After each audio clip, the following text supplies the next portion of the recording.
Hi everyone. Today, we'll talk about something that might not be the hottest topic at the dinner table but is absolutely crucial to our overall health: our kidneys. These bean-shaped organs are like the unsung heroes of our bodies. They work tirelessly behind the scenes, filtering out toxins, balancing fluids, and keeping things running smoothly. So, it's only fair we give them a little attention, right? You might be wondering, what can I possibly do to take better care of my kidneys? Well, as it turns out, quite a bit. There are some hidden risk factors lurking in our daily lives that could be putting extra strain on your kidneys without you even realizing it. But don't worry, because in today's video, we're going to unpack these together, and we'll even talk about some practical tips you can implement. In the next few minutes, you will learn what risk factors can lead to kidney damage and how to protect your bean-shaped detox champions from harm. As always, we fight misinformation by providing strictly science-backed content with references and encouraging discussion. Also, please remember to always discuss any health issues with a healthcare provider who knows you personally. Now, let's get right to it by starting with the obvious: salt. I get it. Salt makes everything taste better. French fries, popcorn, that homemade soup that just needs a little something extra. But here's the scoop. Too much of a good thing can be, well, not so good. Why is this a problem?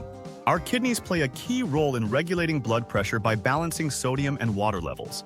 When we consume too much sodium, it can lead to high blood pressure, which is like turning up the pressure in a hose. The increased force can damage the delicate blood vessels in the kidneys over time. So what can we do? I'm not suggesting you banish salt from your life completely, as that's no fun.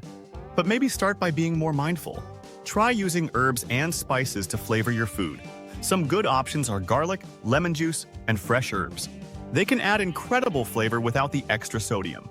Also, when you're grocery shopping, take a peek at those nutrition labels. You'll be surprised how much sodium is hiding in processed foods. Speaking of food, let's discuss the crucial role of protein. Protein is essential. We need it for muscle repair, immune function, all sorts of things. But like many things in life, balance is key. High-protein diets and excessive protein supplements are something to be aware of when it comes to kidney disease. While protein is important, overloading on it, especially from animal sources, can make your kidneys work overtime. They have to filter out more waste products from protein metabolism, which can strain them. What can we do instead? Incorporate a variety of protein sources into your diet. Plant-based proteins like beans, lentils, and tofu are fantastic options. They're easier on the kidneys and bring along bonus nutrients like fiber and antioxidants. Plus, experimenting with new recipes can be a fun adventure for your taste buds. Now, let's chat about the dynamic duo: sodium and potassium. You might remember from science class that sodium and potassium are electrolytes that help with nerve function and muscle contractions. But did you know they also impact your blood pressure? High sodium and low potassium intake can lead to an imbalance that elevates your blood pressure. This puts additional strain on your kidneys, especially the numerous small blood vessels within them. So, how do we balance the scales?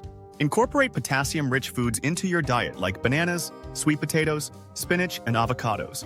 But here's an important note. If you have existing kidney issues, you need to be cautious with potassium intake too. Always consult with your healthcare provider before making significant dietary changes. Let's switch gears to something called oxalates. Ever heard of them? Oxalates are natural compounds found in many foods, and for most people, they're not a big deal. However, they can be problematic for those who are predisposed to kidney disease. What's the issue here, you ask? High oxalate foods like spinach, beets, nuts, and even chocolate can contribute to the formation of kidney stones in susceptible individuals. Kidney stones are not only painful but can also damage the kidneys if left unchecked.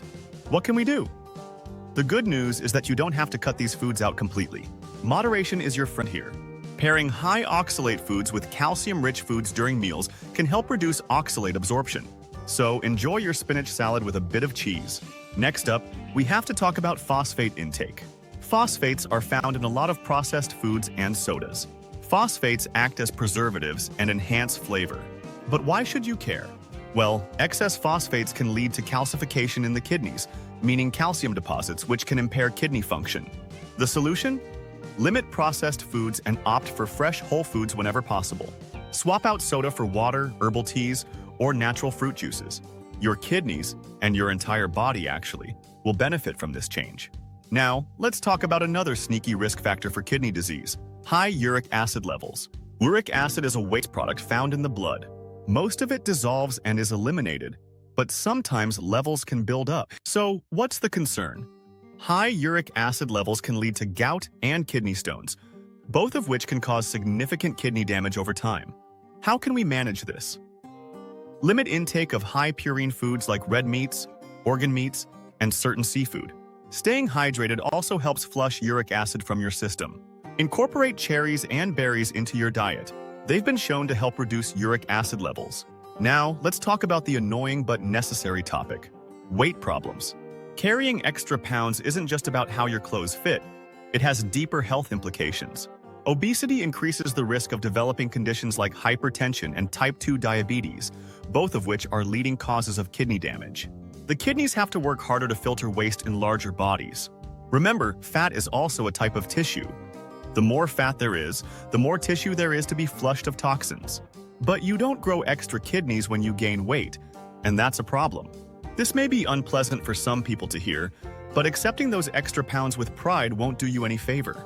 Health requires you to incorporate regular physical activity into your routine. It doesn't have to be intense. It could be just walking, cycling, swimming, or even light dancing. Pair this with a balanced diet rich in fruits, vegetables, whole grains, and lean proteins. And trust me, you'll start noticing the difference. All right, before you start hating me, let's shift the focus to high insulinemic diets. This term might sound complex, but it's essentially about how certain foods influence our insulin levels. Diets high in refined sugars and processed carbs cause spikes in blood sugar and insulin. Over time, this can lead to insulin resistance and type 2 diabetes, both of which are harmful to kidney health. What can we change? Swap out refined grains for whole grains. Instead of white bread and pasta, try whole wheat or alternatives like quinoa and brown rice. Cut back on sugary snacks and beverages. Opt for water, herbal teas, or infused water with slices of fruit. Now, onto a topic that often raises eyebrows: alcohol consumption.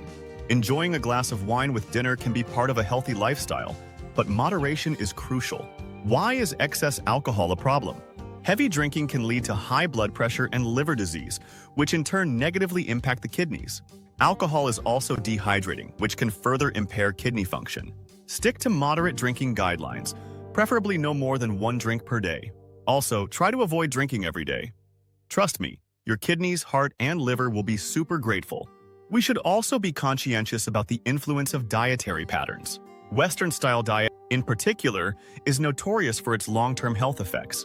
Fast food, processed snacks, sugary cereals, these are all very convenient but come at a great cost.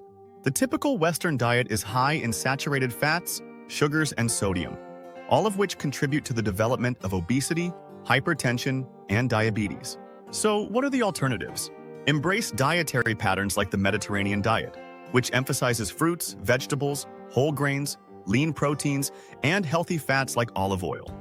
Mediterranean diet is not only delicious, but it's also known to support heart and kidney health. Bringing it all together, here are some actionable steps that you can implement right now. Stay hydrated. Water helps your kidneys remove waste from your blood. Aim for 8 glasses a day, but adjust based on your activity level and climate. Needless to say, dry and hot climates need to be counteracted with some extra hydration. Regular checkups. If you have risk factors like high blood pressure or diabetes, regular medical checkups are vital.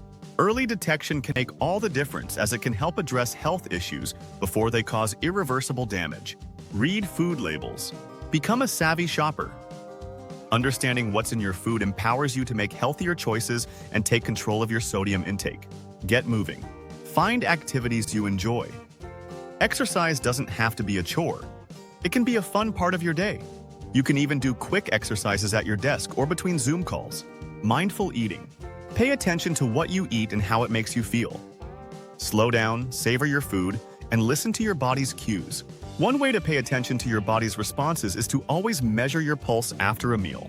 This takes literally seconds, but you can get an idea of how much sodium you just inhaled by simply checking in with your heart. Remember, it's not about making perfect choices all the time.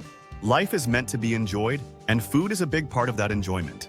But by simply being more aware and making small, consistent changes, you can have a big impact on your kidney health and overall well-being. If you found this video helpful, give it a thumbs up and subscribe to our channel for more valuable science-backed health content. Stay curious, and see you in the next video.